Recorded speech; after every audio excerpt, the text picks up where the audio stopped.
يا خيمة دعوية تزهو بها أبهى وتشرق حولها الأنوار. يا خيمة دعوية تزهو بها أبهى وتشرق حولها الأنوار.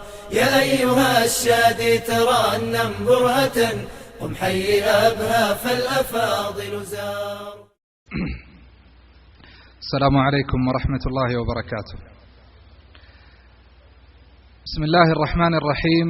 الحمد لله رب العالمين، الحمد لله وكفى، وصلى الله وسلم وبارك على عبده المصطفى وآله وأصحابه ومن اجتبى وسلم تسليما مزيدا إلى يوم الدين. اللهم لك الحمد كالذي نقول، ولك الحمد خيرا مما نقول. اللهم لك الحمد بالإسلام، ولك الحمد بالقرآن، ولك الحمد أن جعلتنا من أتباع المصطفى عليه الصلاة والسلام. لك الحمد كله وإليك يرجع الأمر كله، أوله وآخره، علانيته وسره. لا مانع لما أعطيت ولا معطي لما منعت ولا ينفع ذا الجد منك الجد.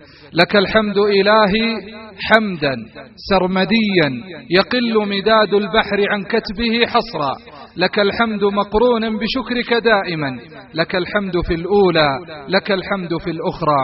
الله أكبر بكرة وأصيلا، وله الثنى مرتلا وجميلا. الله أكبر كلما هتفت به مهج العباد وسبحته طويلا.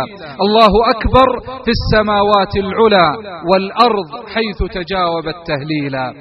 أما بعد، أيها الإخوة والأخوات، سلام الله عليكم ورحمته وبركاته. وأسأل الله العظيم رب العرش الكريم أن يجمعنا في هذه الدار على طاعته، ويوم القرار في جنته، إنه عز وجل جواد كريم. حينما يريد المسلم أن يسعد قلبه وأن يشنف أذنه وأن يسعد حياته، فعليه أن يتأمل في سيرة المصطفى صلى الله عليه وسلم.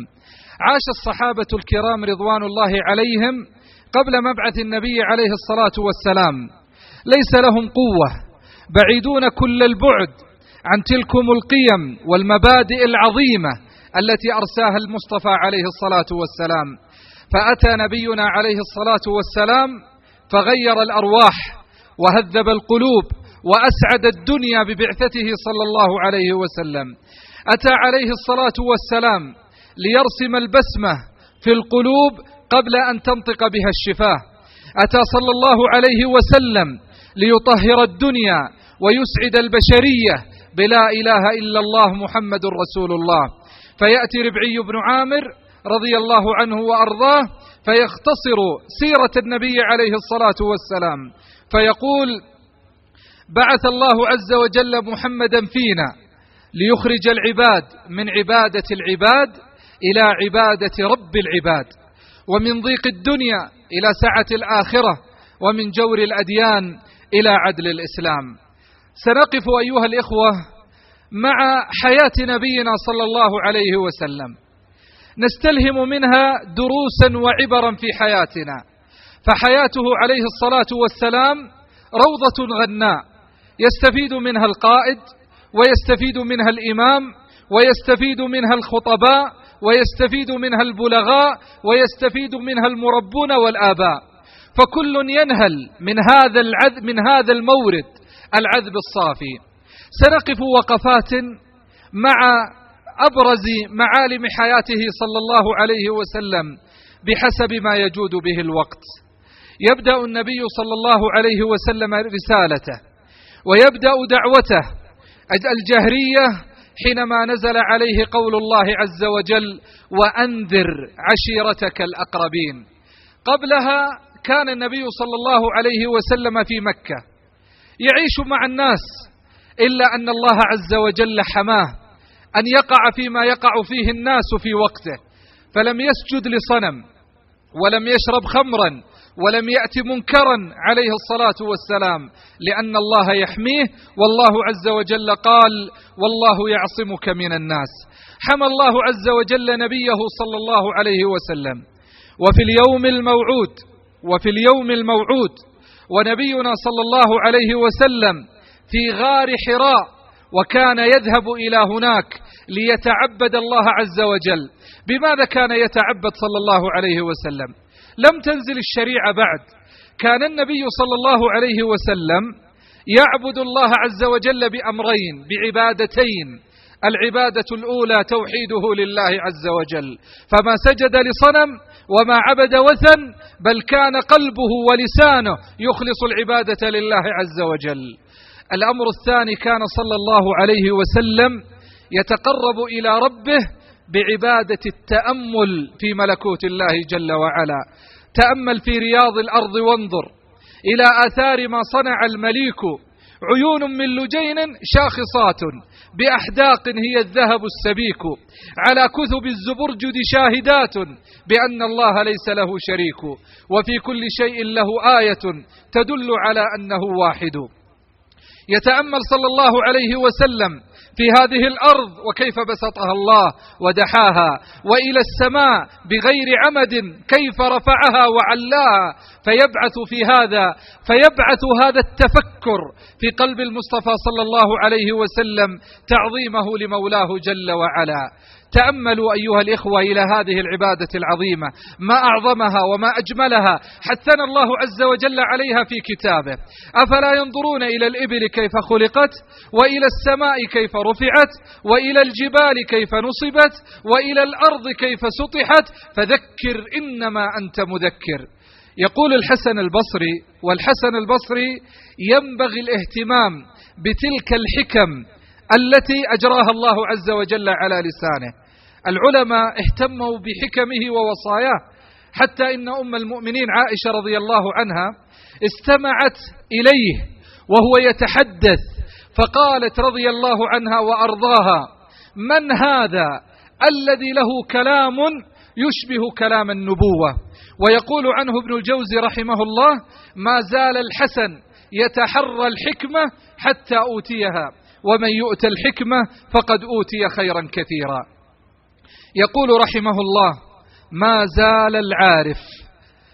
زال العارف يعود بتذكره على تفكره، وبتفكره على تذكره، ويناطق القلوب حتى نطقت بالوحدانية لله علام الغيوب. كان نبينا صلى الله عليه وسلم يعبد الله عز وجل بهذه العبادة. وفي هذه الأثناء، وبينما المصطفى في غار حراء، وحينما أمر الله عز وجل، وإذا بجبريل عليه السلام يقف أمام المصطفى صلى الله عليه وسلم فيقول لهذا الأمي، يقول له: اقرأ. فقال النبي صلى الله عليه وسلم: ما أنا بقارئ، ليس تحديا، ولكن النبي عليه الصلاة والسلام لا يجيد القراءة فهو أمي. قال: فأخذني فغطني، وفي رواية فغتني، وفي رواية فخنقني، حتى بلغ مني الجهد وكتمت أنفاس النبي صلى الله عليه وسلم. قال: ثم أرسلني، قال: اقرأ. قلت: ما أنا بقارئ. قال: فأخذني فغطني الثانية. قال: اقرأ. قلت: ما أنا بقارئ. فغطني الثالثة. ثم قال: اقرأ باسم ربك الذي خلق الإنسان من علق، اقرأ وربك الأكرم الذي علم بالقلم، علم الإنسان ما لم يعلم.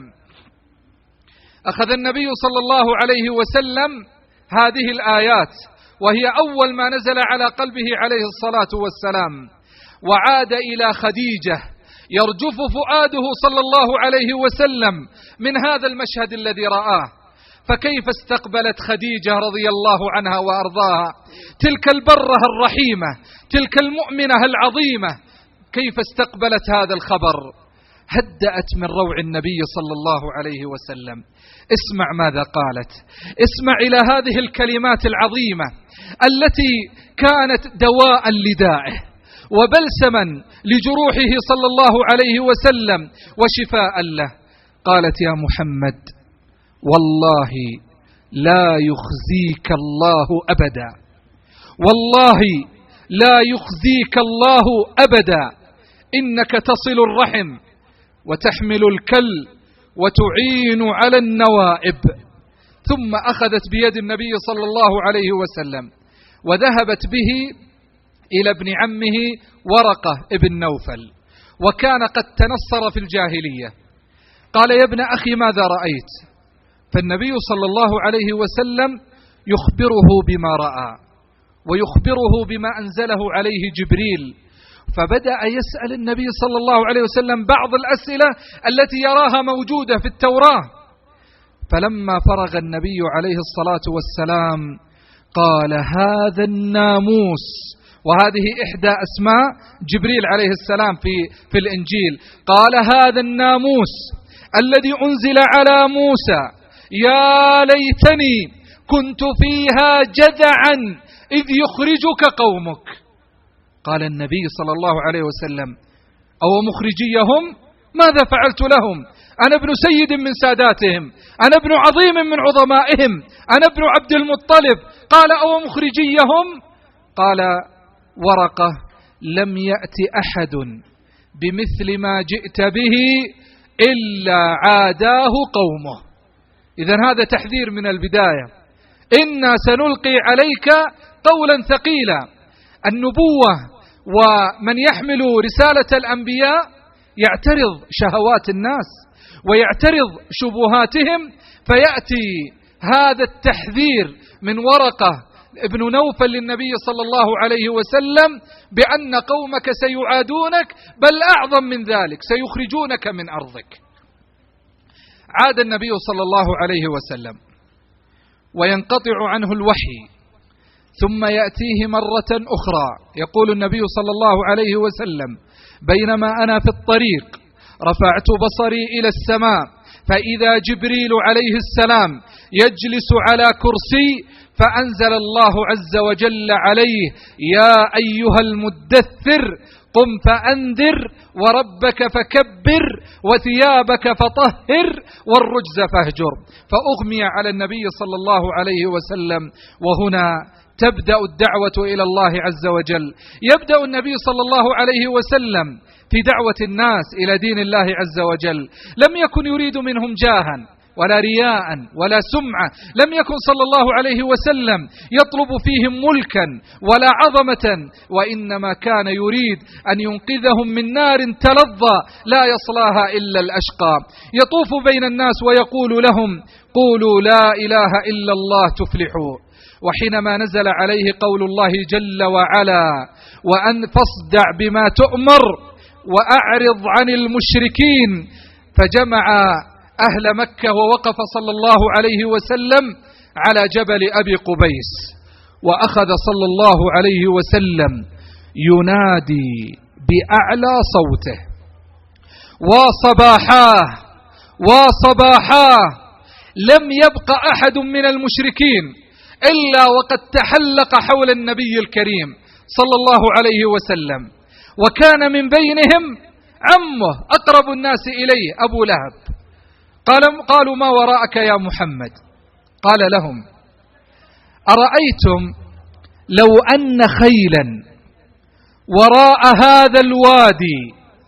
أراد صلى الله عليه وسلم أن يمتحن معرفتهم بالنبي صلى الله عليه وسلم، وهم يعرفونه وكانوا يسمونه الصادق الأمين، لكن إذا كان الأمر يتعلق بالإسلام فسينسون كل هذه الفضائل. قال: أرأيتم لو أخبرتكم أن خيلا وراء هذا الوادي تريد أن تغير عليكم أكنتم مصدقي؟ قالوا: نعم، ما جربنا عليك كذبا. قال: فإني نذير لكم بين يدي عذاب شديد. فقال أبو لهب: تبا لك سائر اليوم، تبا لك سائر اليوم، ألهذا جمعتنا؟ عاد الإسلام وعاد النبي صلى الله عليه وسلم، وكان رأسا في معارضة هذا الدين، فكان عاقبته أن أنزل الله فيه قرآنا يتلى إلى يوم القيامة: تبت يدا أبي لهب وتب، تبت يدا أبي لهب وتب، ما أغنى عنه ماله وما كسب، سيصلى نارا ذات لهب وامرأته حمالة الحطب في جيدها حبل من مسد. ويبدأ النبي صلى الله عليه وسلم في دعوته، ومن هنا تبدأ مسيرة المعاناة والألم والعذاب الذي يلحق المصطفى صلى الله عليه وسلم وهو يبلغ دين الله. أيها الأحبة، سأذكر لكم مواقف متعددة من أجل أن تحمدوا الله عز وجل على نعمة الإسلام، أعظم نعمة من الله عز وجل بها علينا أن هدانا لهذا الدين، أن يخرج أحدنا ليصلي ويصوم ويذكر الله عز وجل ويجتمع في هذه الحلق ليستمع إلى قال الله وقال رسوله ولا يجد مضايقة أو أذى، فليحمد الله حمدا كثيرا وليشكر الله شكرا كثيرا، فإنها من نعم الله عز وجل العظيمة على عباده. المشركون استقبلوا دعوة النبي صلى الله عليه وسلم بأنواع من الصد والهجران.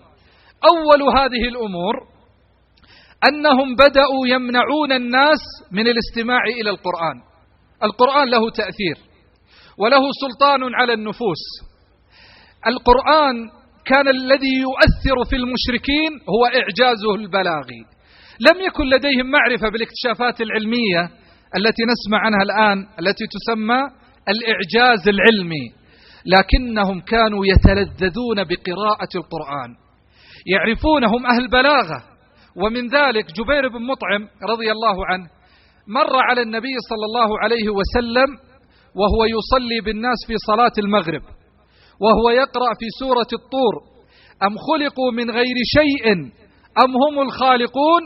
يقول: استمعت إلى النبي وهو يقرأها فوالله لقد كاد قلبي أن يطير، لأنهم يعلمون مدلول هذه الكلمات. أما الآن لم نعد نعرف اللغة العربية ولا الإعجاز البلاغي ولا مدلولات الكلمات والألفاظ التي أوجدها الله في هذا القرآن، فما عدنا نتلذذ بهذا الخطاب العظيم. من هذه الأمور أيضا أن ثلاثة من سادة المشركين، الأخنس بن شريق وأبو جهل وأبو سفيان قبل إسلامه، الآن هم يقولون للناس: لا تسمعوا لهذا القرآن والغوا فيه، استهزئوا واسخروا من القرآن، لا تسمعوا لهذا القرآن والغوا فيه لعلكم تغلبون. فيأتي الثلاثة إذا خيم الليل بظلامه وإذا بكل واحد منهم عند زاوية من زوايا المسجد، عند زاوية من زوايا منزل النبي صلى الله عليه وسلم.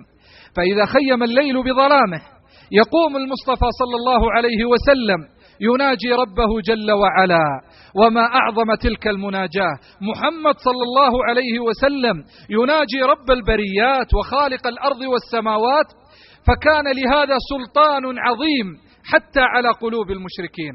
فيستمع أبو جهل من زاوية وأبو سفيان من زاوية والأخنس بن شريق من زاوية، فإذا فرغ النبي صلى الله عليه وسلم يسيرون فيجمعهم الطريق فيقولون: لو رآنا السفهاء ورآنا الصبيان نحن نحذرهم في الصباح أن يستمعوا للقرآن ونحن نستمع إليه في الليل، فيحلفون ويتعاهدون أن لا يعودوا مرة أخرى.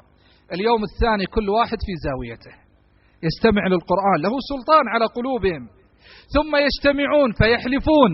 اليوم الثالث كذلك.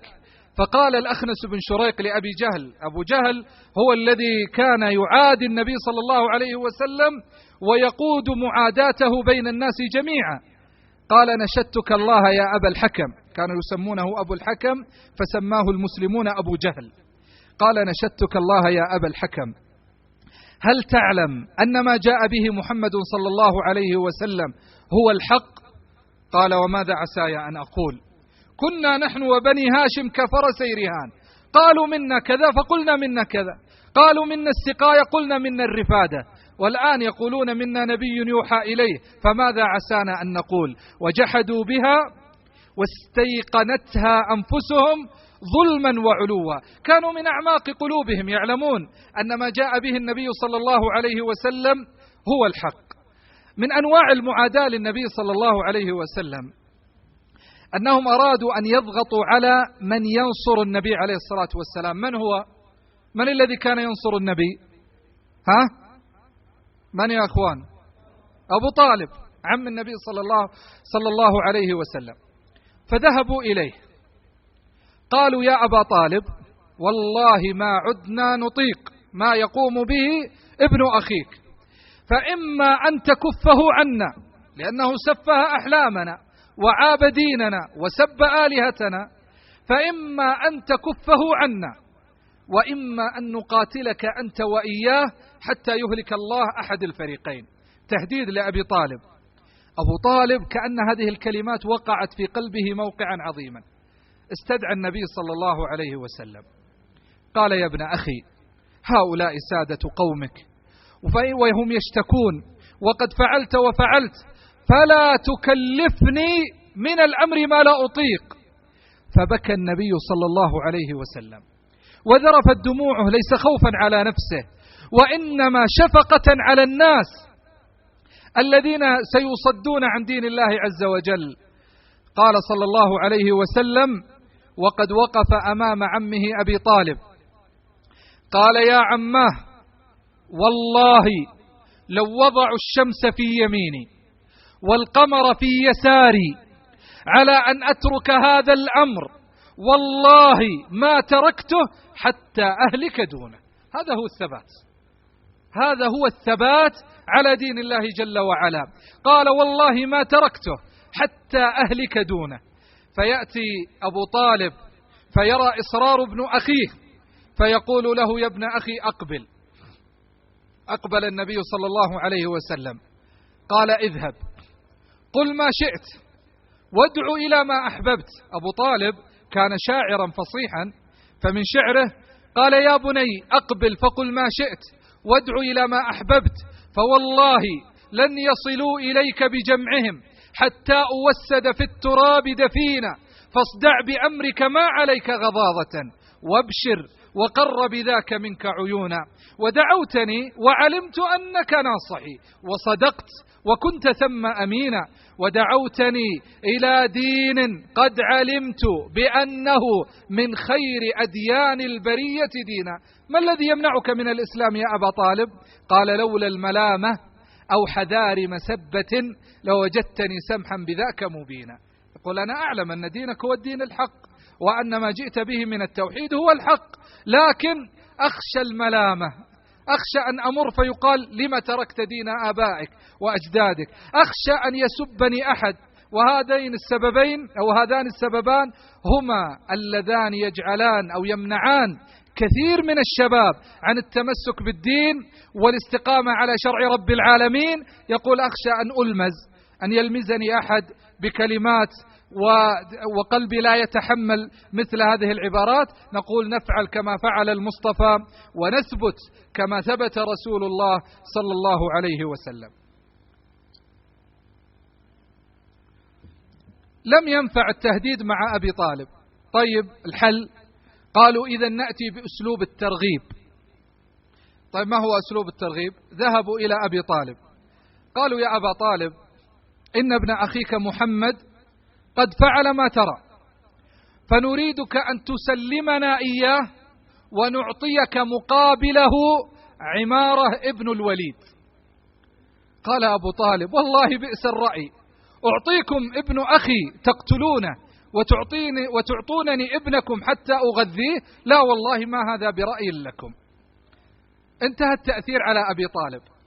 قالوا إذا نؤثر على النبي صلى الله عليه وسلم، فأتوا إلى عتبة بن ربيعة وكان من سادة المشركين، فذهب إلى النبي صلى الله عليه وسلم قال يا رجل والله ما رأينا رجلا أشأم على قومه منك، أتيت إلينا فسفهت أحلامنا وعبت ديننا وسببت آلهتنا. يا رجل إن كان إنما بك المال، يعني أنت تدعو إلى الله من أجل المال، جمعنا لك من المال ما تكون به أغنانا، وإن كان إنما بك الجاه جعلناك ملكا علينا، وإن كان إنما بك النساء تريد أن تلفت أنظار النساء إليك فانظر إلى أجمل امرأة في العرب نزوجك إياها وعشرا مثلها. قال نبينا صلى الله عليه وسلم: ما بما تقولون، والله ما أتيت من أجل المال ولا من أجل الملك ولا من أجل النساء، ولكن الله ابتعثني إليكم، فإن قبلتم فهو حظكم في الدنيا والآخرة، وإن أبيتم أصبر حتى يحكم الله بيني وبينكم وهو خير الحاكمين. إذن هذا الأسلوب أيضا لم يجد مع نبينا صلى الله عليه وسلم. بدأ المشركون أيضا حينما اقترب موسم الحج يعيبون النبي صلى الله عليه وسلم ويتهمونه بالسحر، فأتوا إلى الوليد بن المغيرة وقالوا له: اذهب إلى محمد واستمع إلى القرآن وقل فيه شيئا. استمع الوليد إلى القرآن وعاد إليهم. قالوا: ها ما الذي تراه؟ قال: قولوا أنتم. قالوا: نقول سحر. قال: لا والله ليس بساحر، إننا نعرف السحرة ونعرف عقدهم، ليس هذا بالسحر. قالوا: نقول كاهن. قال: لا والله ليس بكاهن، نحن نعرف الكهنة وزمزمتهم، ليس بكهانة. قالوا: شاعر. قال: نحن نعرف الشعر، رجزه وهجزه ومديحه ورثاءه، ليس هذا بشعر. قالوا: قل فيه قولا. قال: والله إن لقوله لحلاوة، وإن عليه لطلاوة، وإن أعلاه لمثمر، وإن أسفله لمغدق، وإنه لا يعلو ولا يعلى عليه. قالوا: سحر. قال: ما سحرني، هذا رأيي وروا فيه ما ترون. فقرروا فيما بعد أن يطلقوا على النبي صلى الله عليه وسلم أنه ساحر. أتى موسم الحج، وكان من بين من أتى إلى موسم الحج الطفيل بن عمرو الدوسي رضي الله عنه وأرضاه. خرج أهل مكة لاستقباله استقبال العظماء. يقول الطفيل بن عمرو الدوسي: فما زالوا يحذرونني من النبي صلى الله عليه وسلم، ويقولون له: احذر أن تستمع إلى كلامه، فهو له سحر يفرق بين الرجل وابنه وبين الرجل وأخيه، احذر كلامه. فبدأوا يحذرونه من النبي صلى الله عليه وسلم.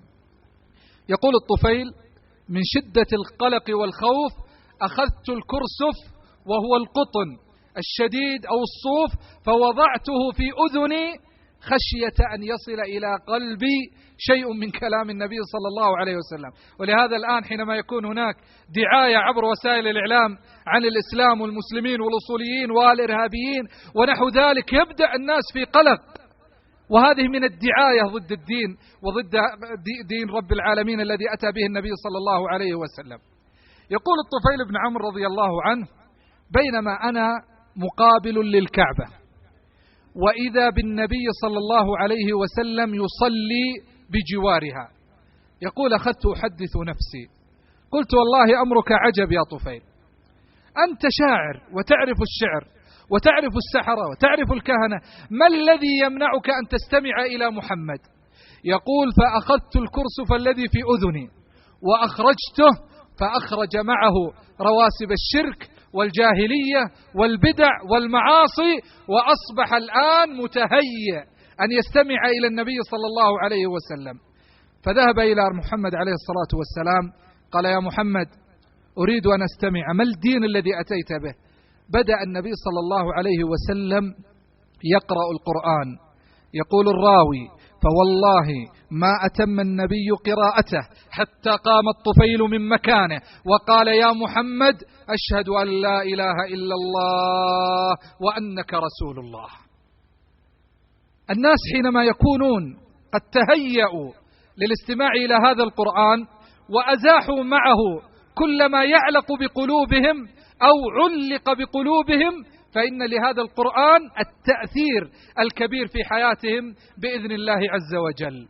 بدأ الطفيل بن عمرو رضي الله عنه مسيرته الدعوية بعد أن آمن وأسلم وأذعن وانقاد للنبي صلى الله عليه وسلم. مع كل هذا الأذى والعذاب الذي لحق النبي صلى الله عليه وسلم، إلا أن المشركين كانوا يضعون حسابا لأبي طالب. وفي السنة 11 من البعثة، من بعثة النبي توفي أبو طالب، ولحقته بأشهر زوجته خديجة، فسمي ذلك العام بعام الحزن. حزن فيه النبي صلى الله عليه وسلم حزنا شديدا، وبدأ المشركون يذيقون النبي أنواعا من الأذى حتى طردوه من مكة. أيعقل يا أحبتي حينما نتحدث عن النبي صلى الله عليه وسلم لا نتحدث عن رجل عادي، نتحدث عن ابن سيد من ساداتهم، عن ابن ملك من ملوكهم، عن ابن عظيم من عظمائهم، حتى إن النبي عليه الصلاة والسلام كان يفاخر بالانتساب إلى هذا الأمر فيقول: أنا النبي لا كذب، أنا ابن عبد المطلب. ومع هذا أذيق النبي صلى الله عليه وسلم من الصنوف ومن صنوف الأذى والعذاب ألوانا. التفت النبي عليه الصلاة والسلام أقرب مكان إليه الطائف. تعرفون القصة، مسير النبي إلى الطائف، كنت أبحث، النبي الآن يخرج مغموم، ما الذي كان يفعله من مسيره من مكة إلى الطائف بعد أن طرده أهله وترك أبناءه عليه الصلاة والسلام؟ قال بعض المؤرخين: فكان النبي في مسيره من مكة إلى الطائف يمر على القبائل فيعرض عليهم الإسلام. قل هذه سبيلي أدعو إلى الله على بصيرة أنا ومن اتبعني وسبحان الله وما أنا من المشركين. كان يدعو إلى الله في كل لحظة وفي كل زمان، وما كان يمنعه من ذلك شيء. صعد النبي عليه الصلاة والسلام حتى وصل إلى سادة ثقيف، وكانوا أبناء عبد ياليل بن عبد كلال، فعرض النبي عليه الصلاة والسلام عليهم الإسلام. كان من حكمته عليه الصلاة والسلام أن تبدأ بسادة الناس حتى يمكنوا لك من الدعوة. فما وجد النبي منهم صلى الله عليه وسلم إلا سخرية واستهزاء. لا زال النبي عليه الصلاة والسلام بقلبه الألم، ألم إخراجه من أرضه، ألم الإبعاد من أرضه، ألم عظيم على القلب. تأملوا في مذكرات الشيخ علي الطنطاوي رحمه الله كيف كان يتحدث عن سوريا التي أبعد عنها، نسأل الله عز وجل أن يفرج عن إخواننا هناك. تجد لوعة وألما وحسرة، ومع هذا يأتي أحدهم قال: يا محمد أما وجد الله نبيا غيرك حتى يبعث؟ استغفر الله. قال الآخر: والله لا أصدقك أبدا، إن كنت نبيا أنت أعظم من أن أتحدث إليه، وإن كنت كذابا فأنت أحقر من أن أتحدث إليه. قال الثالث: والله لو كنت صادقا لأمزقن أستار الكعبة. قال: سمعت منكم، خلوا بيني وبين الناس، دعوني أبلغ كلمة الله عز وجل، إن قبل الناس فبها ونعمت، وإن لم يقبلوا فقد كفيتم المؤونة. فأغروا به السفهاء والصبيان، فأخذوا يقذفون النبي صلى الله عليه وسلم بالحجارة حتى أدمي عقبه الطاهر عليه الصلاة والسلام. هنا موقف أيضا، يعني مواقف الألم لا تمنع النبي صلى الله عليه وسلم من الدعوة إلى الله. مع هذا الذي لحق بالنبي صلى الله عليه وسلم يأتي عليه الصلاة والسلام فيستند إلى حائط بستان لشيبة وعتبة ابناء ربيعة. شيبة وعتبة ابناء ربيعة حنوا ورقوا للنبي صلى الله عليه وسلم. كان لديهم غلام اسمه عداس نصراني، قالوا: خذ هذا العنب، هذا الطبق فيه عنب، اذهب به إلى محمد. ذهب عداس إلى النبي صلى الله عليه وسلم، قدم له الطبق، فالنبي عليه الصلاة والسلام بدأ يتناول العنب ويقول: بسم الله. قال عداس: ما هي بسم الله؟ قال النبي صلى الله عليه وسلم: الله، وبدأ يبين له من الله جل وعلا. قال: أول مرة أستمع إلى أحد في هذه الأماكن يقول بسم الله. قال صلى الله عليه وسلم: من أين أنت يا عداس؟ قال: أنا من نينوى. قال صلى الله عليه وسلم: من قرية الرجل الصالح يونس بن متى؟ قال: نعم. وكيف تعرفه؟ قال: ذاك أخي، هو نبي وأنا نبي.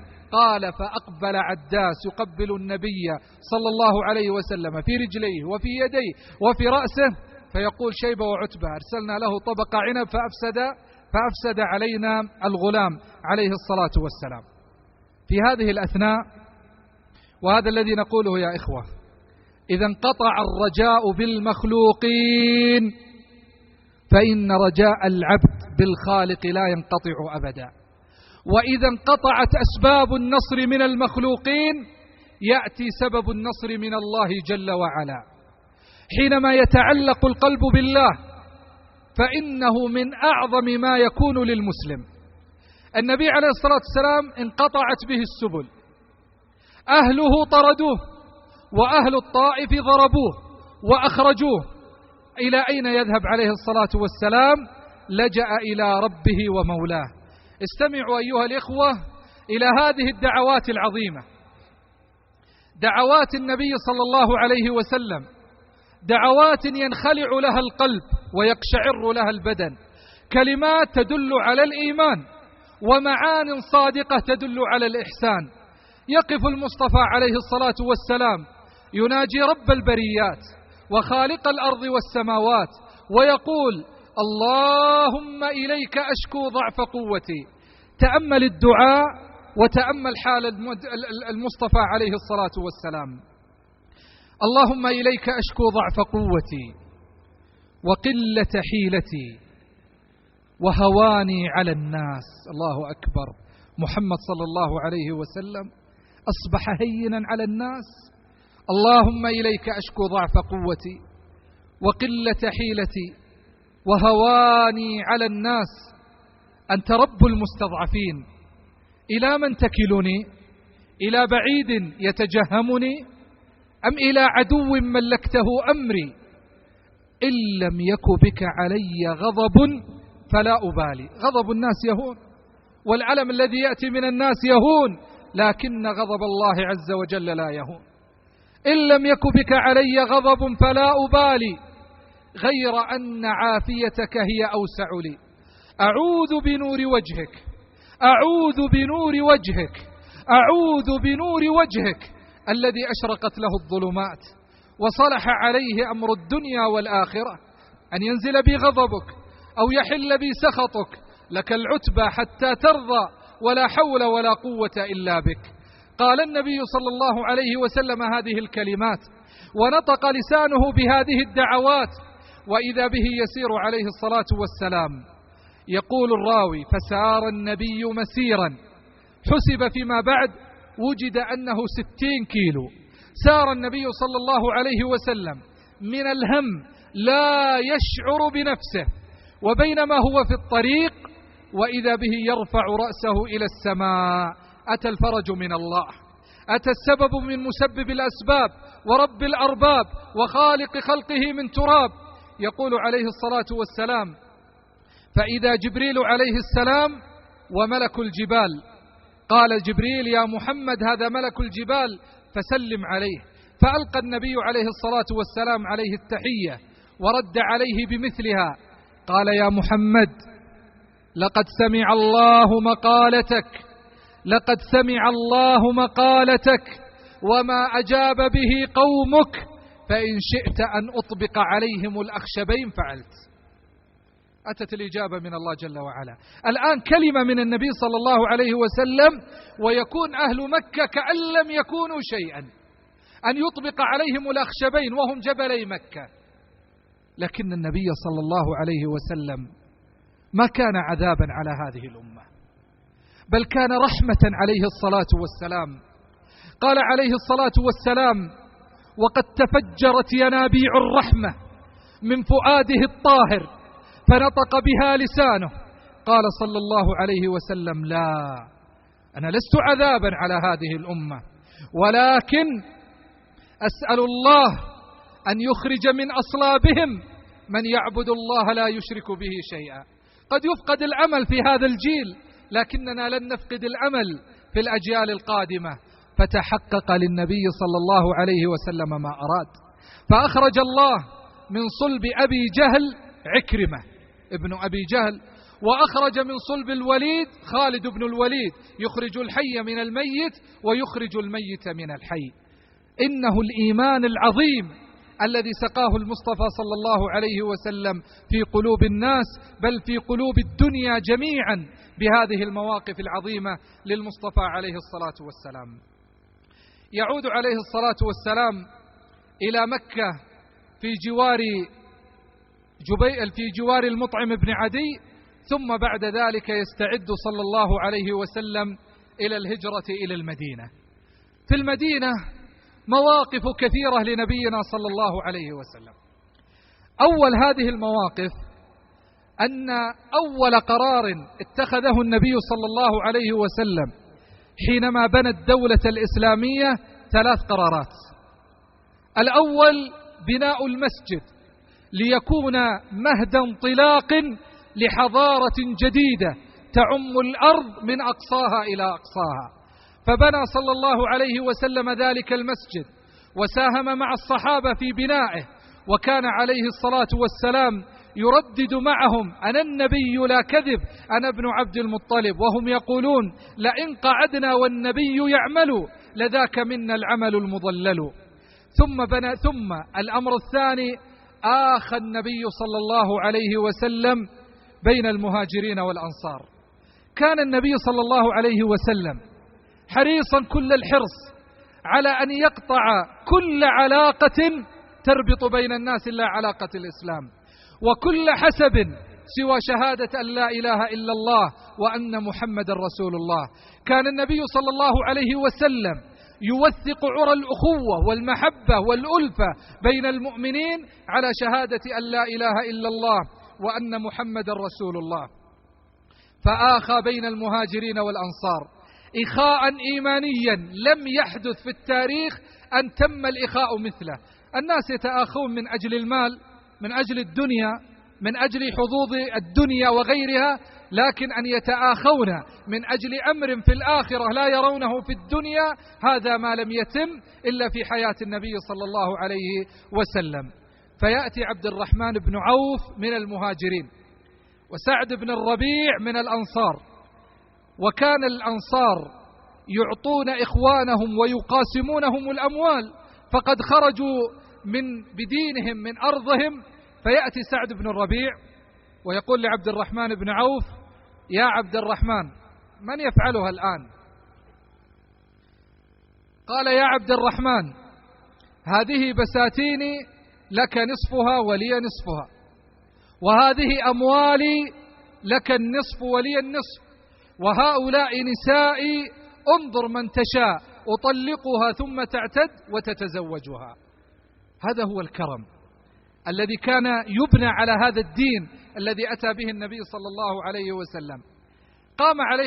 قام عبد الرحمن بن عوف فقال له: بارك الله لك في أهلك، وبارك الله لك في مالك، وبارك الله لك في ولدك، ولكن دلني على السوق. فدله على السوق، فأصبح من كبار تجار المسلمين رضي الله عنه وأرضاه. دعا له النبي بالبركة. يقول عبد الرحمن: والله يخيل إلي أنني لو أرفع صخرة لتحولت في يدي ذهبا ببركة دعاء النبي عليه الصلاة والسلام. أيضا من المواقف الأمر الثالث الذي فعله النبي صلى الله عليه وسلم هو أن عقد المهادنة مع اليهود الذين نقضوها، فإذا بالنبي صلى الله عليه وسلم يجليهم من المدينة في بني قينقاع وبني النضير ثم بني قريظة. من المواقف أيضا في حياة النبي صلى الله عليه وسلم موقفه في غزوة بدر. النبي خرج في غزوة بدر لم يستعد للقتال ولم يتهيأ لمعركة، وإنما خرج صلى الله عليه وسلم يريد عيرا لأبي سفيان. في أثناء الطريق عرض أبو سفيان للنبي صلى الله عليه وسلم وبلغه أن المشركين قد أتوا لقتال النبي صلى الله عليه وسلم. قام النبي عليه الصلاة والسلام ينظر إلى من معه، لا يملك النبي سوى 317 رجلا، لم يستعدوا للقتال ولم يتهيئوا له، فخيرهم النبي بين أمرين لا خيار: إما أن يقاتلوا لكن يكون معهم الإيمان الذي يستهين به كثير من الناس، وإما أن يخرجوا عن النبي صلى الله عليه وسلم ويعودوا إلى المدينة.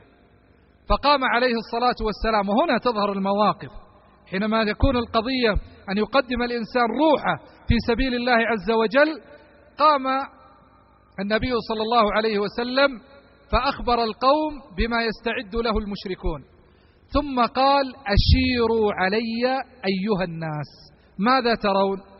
قام أبو بكر فأحسن القول، قام عمر فأحسن القول، ثم قام المقداد رضي الله عنه يقول ابن مسعود: والله لتمنيت أنني أنا الذي مكانه وليس لي حمر النعم. قال المقداد: يا رسول الله، آمنا بك وصدقناك وأعطيناك على ذلك عهودنا ومواثيقنا، والله يا رسول الله لو استعرضت بنا برك الغماد فخذته لخذناه معك ما تخلف منا أحد. قال عليه الصلاة والسلام بعد أن دعا له: أشيروا علي أيها الناس. لماذا؟ كل الذين تحدثوا من المهاجرين 317 رجلا يبلغ تعداد المهاجرين فيهم 83 فقط، البقية من الأنصار. قام سعد بن معاذ رضي الله عنه وأرضاه قال: يا رسول الله، كأنك تعنينا معشر الأنصار. قال: نعم. قال: يا رسول الله، آمنا بك وصدقناك وأعطيناك على ذلك عهودنا ومواثيقنا، فصل حبال من شئت واقطع حبال من شئت وسالم من شئت وخذ من أموالنا ما شئت ودع منها ما شئت، وما أخذته والله إنه أحب إلينا، والله يا رسول الله لو خذت بنا هذا البحر لخذناه معك ما تخلف منا أحد، وإنا لصدق عند الحرب، وإنا لصبر عند الحروب، وصدق عند اللقاء، ولعل الله أن يريك منا ما تقر به عينك. قال صلى الله عليه وسلم بعد أن رأى هذه المواقف العظيمة: أبشروا فإن الله وعدني إحدى الطائفتين، إما النصر وإما الشهادة، فنصرهم الله جل وعلا في غزوة بدر. من المواقف العظيمة موقف سعد بن معاذ رضي الله عنه وأرضاه.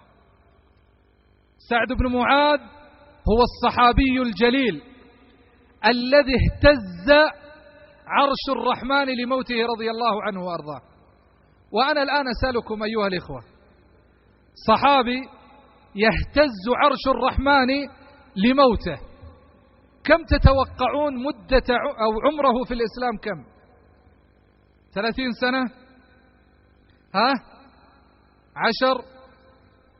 عمره في الإسلام 6 سنوات، منذ أن أسلم إلى أن استشهد رضي الله عنه وأرضاه عمره 6 سنوات. ومع هذا لما مات اهتز عرش الرحمن لموته. كم أعمارنا في الإسلام؟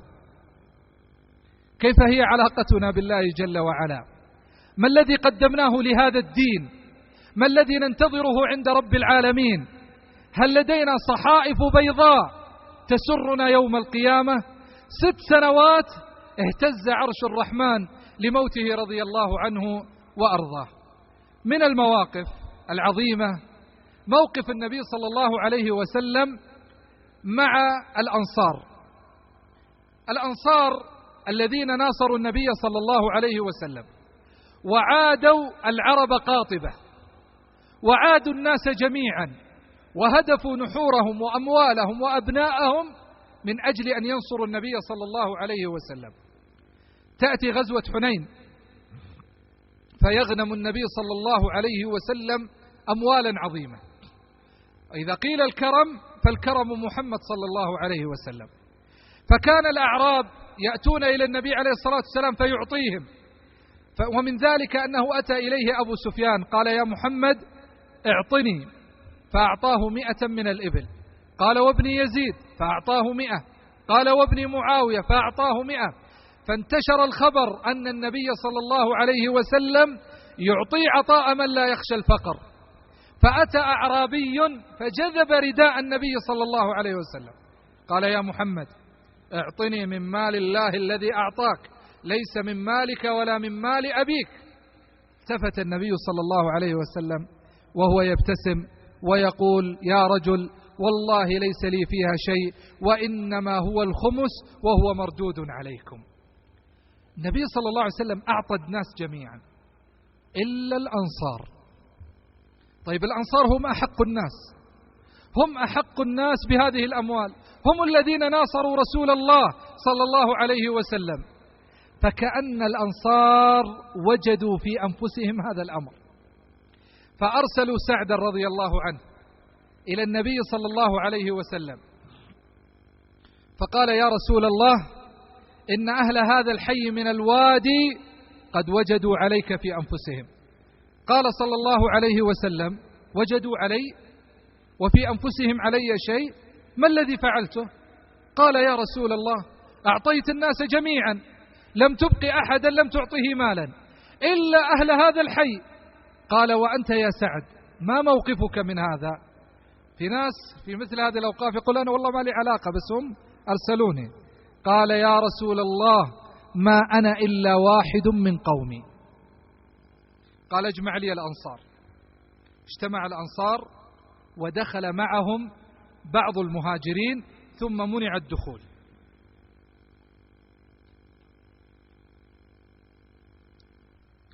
فقام النبي صلى الله عليه وسلم خطيبا في الناس. هذا الموقف من المواقف التاريخية في حياة النبي عليه الصلاة والسلام وفي حياة الأنصار تحديدا. قام عليه الصلاة والسلام وهو يلتفت إلى الأنصار الذين آمنوا بالله وبرسوله، فلما رأوا النبي صلى الله عليه وسلم طأطأوا برؤوسهم واستحوا من رسول الله. قال عليه الصلاة والسلام: يا معشر الأنصار، يا معشر الأنصار، ما مقالة بلغتني عنكم وموجدة وجدتموها علي في نفوسكم؟ يا معشر الأنصار، ألم تكونوا ضلالا فهداكم الله بي، وعالة فأغناكم الله بي؟ فطأطأوا برؤوسهم يبكون وهم يقولون: الفضل والمن لله ولرسوله صلى الله عليه وسلم. لكن النبي صلى الله عليه وسلم كان هو معلم الوفاء.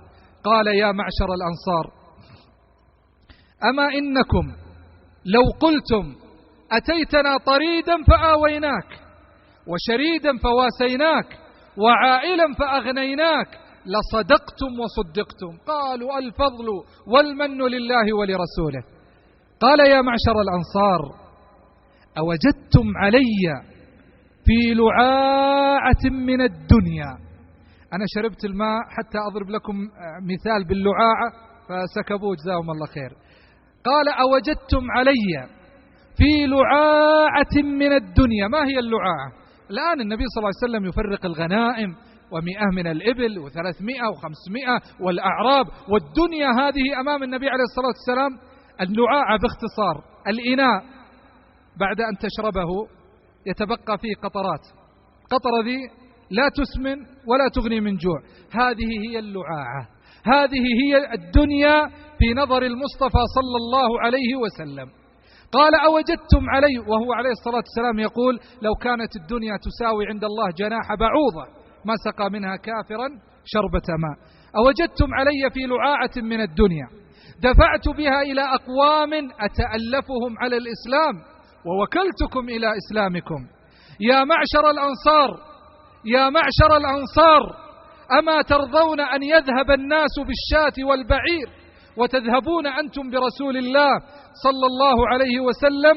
يقول الراوي: فطأطأوا برؤوسهم حتى ابتلت لحاهم من دموعهم وهم يقولون: الفضل لله ولرسوله. ثم قام صلى الله عليه وسلم وهو يشير بيده: اللهم اغفر للأنصار، اللهم اغفر للأنصار، اللهم اغفر للأنصار وأبناء الأنصار، لولا الهجرة كنت امرؤا من الأنصار.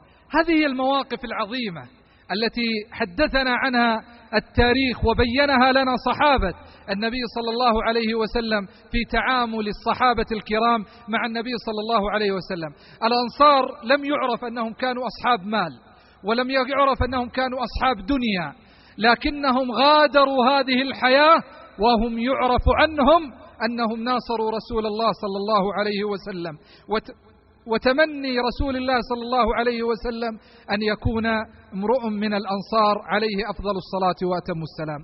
سيرة النبي روضة غناء مليئة بالخيرات، يجد فيها كل إنسان مبتغاه، ويجد فيها كل محب لرسول الله صلى الله عليه وسلم ما يرجوه وينشده ويبتغيه. سيرة النبي عليه الصلاة والسلام تطهر القلوب وتزكي الأرواح وتعمر الأبدان، فهلموا إلى هذه السيرة، أقبلوا عليها، اعمروا أوقاتكم بها، التمسوا فيها الخير في الدنيا والآخرة. اللهم يا رب العالمين يا ذا الجلال والإكرام، كما حرمنا رؤيا نبيك صلى الله عليه وسلم في هذه الدار، اللهم أوردنا حوضه يوم القرار، وأسقنا من يده الشريفة المباركة الطاهرة الكريمة البرة يد شربة هنيئة لا نظمأ بعدها أبدا. اللهم إنا نسألك إيمانا صادقا ويقينا راسخا، نسألك يا ربنا علما نافعا وعملا صالحا ودعاء مستجابا ورزقا طيبا. اللهم يا ذا الجلال والإكرام انصر دينك وكتابك وسنة نبيك صلى الله عليه وسلم وعبادك الموحدين. اللهم إن بإخواننا المستضعفين في سوريا من الضر واللأواء ما لا نشكوه إلا إليك، اللهم ارفع الضر عن المتضررين، اللهم اكشف كرب المكروبين، اللهم نفس كربهم يا ذا الجلال والإكرام. اللهم احفظهم من بين أيديهم ومن خلفهم وعن أيمانهم وعن شمائلهم، ونعوذ بك يا ربنا أن يغتالوا من تحتهم. اللهم إن بإخواننا في سوريا من الضر واللأواء ما لا نشكوه إلا إليك، اللهم ارحم موتاهم، اللهم اجبر كسراهم، اللهم سدد رميهم، اللهم اجمع كلمتهم، اللهم وحد صفوفهم. اللهم عليك ببشار وزبانيته، اللهم أرنا فيهم عجائب قدرتك، اللهم أسعد صدورنا وأقر أعيننا برؤية عز الإسلام وانتصار المسلمين يا ذا الجلال والإكرام يا رب العالمين. اللهم انصر إخواننا المستضعفين في بورما وفي كل مكان يا ذا الجلال والإكرام. اللهم كما جمعتنا في هذا المكان الطيب المبارك، اجمعنا يا ربنا في دار كرامتك وفي مستقر رحمتك في يوم لا ينفع فيه مال ولا بنون إلا من أتى الله بقلب سليم. اللهم أسعد أرواحنا بالقرآن واعمر قلوبنا بالإيمان واجعلنا من أتباع المصطفى عليه الصلاة والسلام. اللهم أبرم لأمتنا أمرا رشدا يعز فيه أهل الطاعة ويعافى فيه أهل المعصية ويؤمر فيه بالمعروف وينهى فيه عن المنكر وتقال فيه كلمة الحق لا يخشى قائلها في الله لومة لائم. اللهم اجمع كلمتنا على الحق والدين، اللهم أصلح ولاة أمور المسلمين، اللهم واجعلهم رحمة برعيتهم يا ذا الجلال والإكرام. وصلى الله وسلم وبارك على نبينا محمد وعلى آله وأصحابه أجمعين.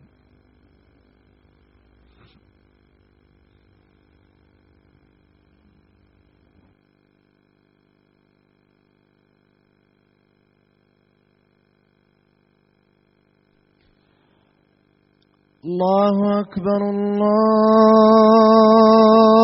الله أكبر الله أكبر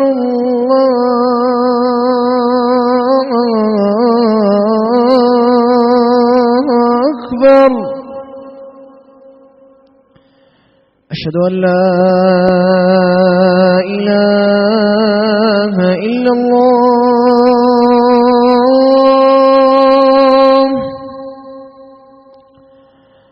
أشهد أن لا إله إلا الله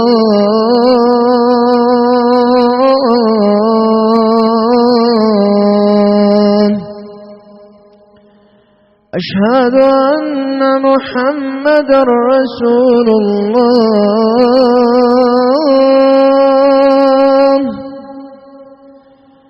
أشهد أن محمدًا رسول الله.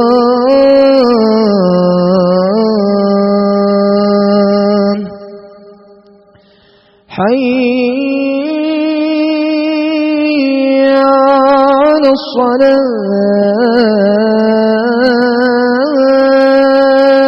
الصلاة حي على الصلاة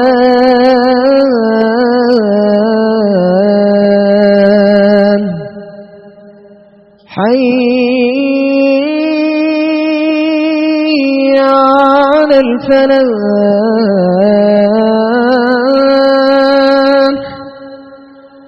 حي على الفلاح.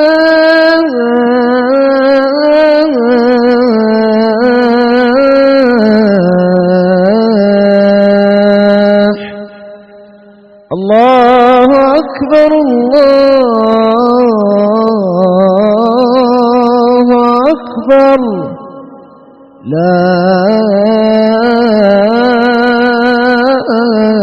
إله إلا الله.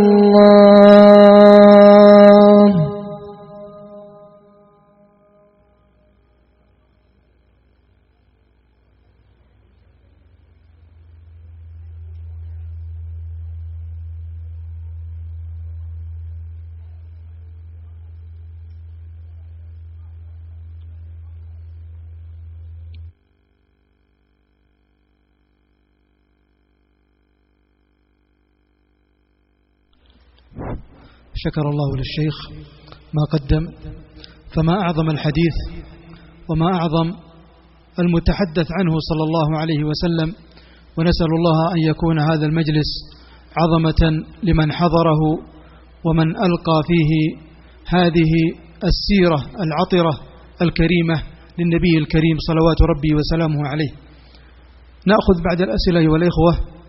سائل يقول: نرى يا شيخنا بعض الناس لديهم زهد في قراءة السيرة النبوية، فما وصيتك لمثل هؤلاء؟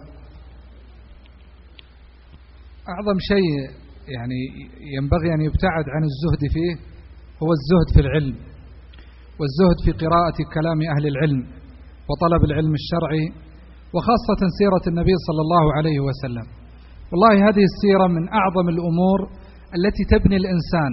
حتى الآن ما يسمى بالبناء، بناء الذات والهندسة النفسية وتنمية الذات والقدرات، يجد الإنسان في هذه السيرة ما يدفعه إلى هذا الأمر: كيف يصبر، كيف يحتسب، كيف يحقق هدفه، كيف يبني حياته، كيف يكون أسرته، كيف يتعامل مع زوجه، كيف يتعامل مع أبنائه، كيف يتعامل مع الناس بشكل عام. من أراد خيري الدنيا والآخرة فلينهل من معين هذه السيرة العظيمة، خاصة الفترة الأخيرة ولله الحمد هناك عدد كبير من الدراسات التي قدمت في سيرة النبي صلى الله عليه وسلم، سواء كتب التراث كالبداية والنهاية لابن كثير رحمه الله، أو الكتب العلمية الأخيرة التي تصدر من هناك الجامعة الإسلامية، هناك رسائل دكتوراه وماجستير في جميع مراحل حياة النبي صلى الله عليه وسلم. أعتقد أنها بحاجة إلى أن تكحلوا أعينكم برؤياها، أو الذي لا يحب القراءة عن طريق السماع، هناك مجموعة كبيرة من الأشرطة التي من خلالها يستطيع المسلم أن يكون هناك ارتباط روحي بالنبي صلى الله عليه وسلم. أنا في العادة وهذه من الأشياء التي تكسبك إياها السيرة النبوية، لما ألقي محاضرة عادة الإنسان يحاول أن يرفع عن إخوانه الذين يحضرون بطرفة أو بدعابة، لكن والله تعظيما للنبي صلى الله عليه وسلم يبتعد الإنسان. السيرة تعلمك أن تعظم النبي صلى الله عليه وسلم، ونكون كما كان الصحابة رضوان الله عليهم. الصحابة رضوان الله عليهم الذين رأوا النبي عليه الصلاة والسلام وعايشوه، كان من تعظيمهم للنبي صلى الله عليه وسلم كما يقول أحدهم، يقول: كانت أبواب النبي صلى الله عليه وسلم تقرع بالأظفار حتى لا يزعج النبي عليه الصلاة والسلام. العباس بن عبد المطلب قيل له: أيهما أكبر، أنت أم النبي صلى الله عليه وسلم؟ قال: هو أكبر مني وأنا ولدت قبله. كانوا يعلموننا كيف نعظم النبي صلى الله عليه وسلم، وكيف أيضا نقدره عليه الصلاة والسلام كما أمر الله عز وجل في تعظيم النبي وتعزيره وتوقيره عليه أفضل الصلاة والسلام. لا بد أن يكون لنا علاقة وثيقة ومتينة بسيرة النبي صلى الله عليه وسلم. لا بد أن نعرف تفاصيل هذه السيرة، وأن نعرف حياة النبي عليه الصلاة والسلام، والكتب في ذلك كثيرة وميسرة للجميع. جزاكم الله خيرا. سؤال خارج الموضوع، يقول: يا شيخ، هل يجوز صرف شيء من زكاة المال في المساجد خصوصا في شهر رمضان مثل الأكل والشرب وأدوات النظافة؟ زكاة المال الله عز وجل، أو الزكاة المفروضة، الله سبحانه وتعالى حدد إخراج الزكاة في الأصناف الستة. لهذا يقول العلماء أن إخراجها في سبيل الله كما قال الله سبحانه وتعالى: وفي سبيل الله. من أجاز من العلماء إخراج الزكاة قال في سبيل الله يدخل بناء المساجد وحفر الآبار وغير ذلك. ومن العلماء من قال لا، الزكاة تقصر، وهذا رأي الإفتاء لدينا في المملكة، أن الزكاة المال تقصر على الفقراء والمساكين والعاملين عليها والمؤلفة قلوبهم وفي الرقاب. قالوا وفي سبيل الله، المقصود في سبيل الله هو الجهاد في سبيل الله. فهنا يأتي الخلاف بين العلماء، من أخذ برأي العلماء الذين يقولون إن في سبيل الله يدخل فيها الجهاد ويدخل فيها بناء المساجد وغيرها أجاز إخراج الزكاة، ومن لم يدخل بناء المساجد وحفر الآبار في هذا المعنى منعها، ولكل وجهته من الدليل. جزاكم الله خيرا. نريد يا شيخنا كلمة توجيهية لدعم هذه المشاريع الخيرية أمثال هذه الخيمة وغيرها من المناشط من خلال الاستقطاع الشهري، ولهم خيمة خارج الباب الرئيسي، وتحث الناس جزاك الله خير على الاستقطاع لأنه يريحهم ويريحنا كثيرا. أولا اليوم أنا كنت في يعني الحبلة ورأيت الشباب هناك، ورأيت أيضا وقت الفراغ الذي يملؤونه قد أحيانا يعود عليهم بالخطر، لأن بعض الممارسات التي يقومون بها هو خطر على أنفسهم. أعظم أمر نتواصى به يعني اليوم ونحن نأتي على هذا الملتقى أعداد كبيرة من الناس، رجال ونساء وأطفال، وكل إنسان من رغب في المحاضرة فهو في المحاضرة، الأطفال يلعبون، هنا يعني قضاء وقت للناس بما يعود عليهم بالنفع. الدعوة إلى الله عز وجل هي مشروع بناء للأمة، يجب أن نتشارك فيه جميعا. الدولة مشكورة تقوم بواجبها، المسؤولون في الدوائر الحكومية يقومون بواجبهم مشكورين، الدعاة يقومون بواجبهم مشكورين. نريد أن نتعاون جميعا في النهضة بهذا المشروع وهو المشاريع الدعوية، وخاصة مثل هذه الملتقيات. من يعمل في هذه الملتقيات إخوانكم يتركون أبنائهم ويتركون نساءهم ويتركون يعني أعمالهم الخاصة من أجل أن يتفرغوا لإخوانهم دون أجزاهم الله خير، دون أن يكون لهم عائد مالي. أنا أقول هؤلاء الناس، هؤلاء الكرماء الذين أكرمون جزاهم الله خيرا بوقتهم وبالأعمال التي يقومون بها، أقل ما نقدم لهم أن ندعمهم في مثل هذه المشاريع حتى يستمر الخير بين الناس. والله حينما يأتي ابنك حينما يأتي إلى هذه الملتقيات تشعر أنه يأتي إلى مكان آمن، جهة حكومية معتمدة، الأمارة ترعاها، الجهات الحكومية موجودة فيها، متنفس للابن، فيكون أنت تأمن على ابنك أن يأتي إلى هنا. أنا أقول يا أحبتي، النبي عليه الصلاة والسلام قال من دعا إلى هدى كان له من الأجر مثل أجور من تبعهم لا ينقص من أجورهم شيئا. وهذا عام، كل من يبذل في هذا المخيم، الذي يبذل بمبلغ بسيط والذي يبذل بجهده والذي يبذل بماله والذي يبذل بجاهه، الجميع سيؤجرون بإذن الله عز وجل. هذا الملتقى لكم ولأبنائكم، وحتى يكون مستمرا في الأعوام القادمة لا بد جزاكم الله خير أن تعينوا القائمين حتى يستمر بإذن الله سبحانه وتعالى. في بعض المناطق في المملكة توقفت هذه الملتقيات بسبب أن الأهالي لم يدعموا مثل هذه المخيمات. نريد إن شاء الله أن هذا الملتقى وخيمة أبها السياحية الدعوية أن تستمر لسنوات بإذن الله عز وجل، وأن يجد فيها أبناؤكم الخير والنفع والبركة.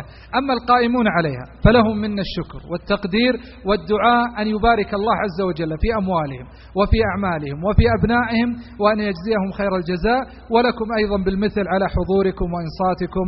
ونسأل الله كما جمعنا في هذا المكان أن يجمعنا في دار كرامته.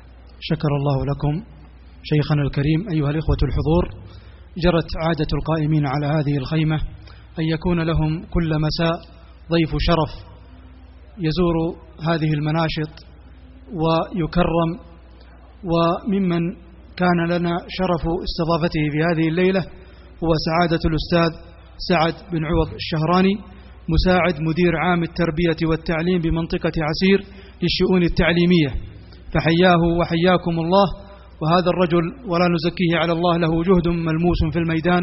تفضل الشيخ بتسليمه درعه وتكريمه، شكر الله له ولكم.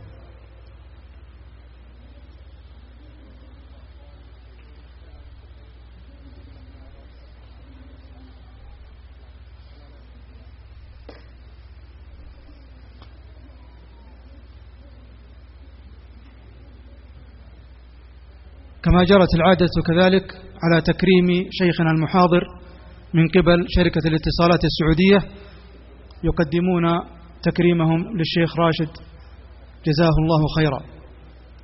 وختاما، الحمد لله الذي هدانا للإيمان وأكرمنا بسماع سيرة الحبيب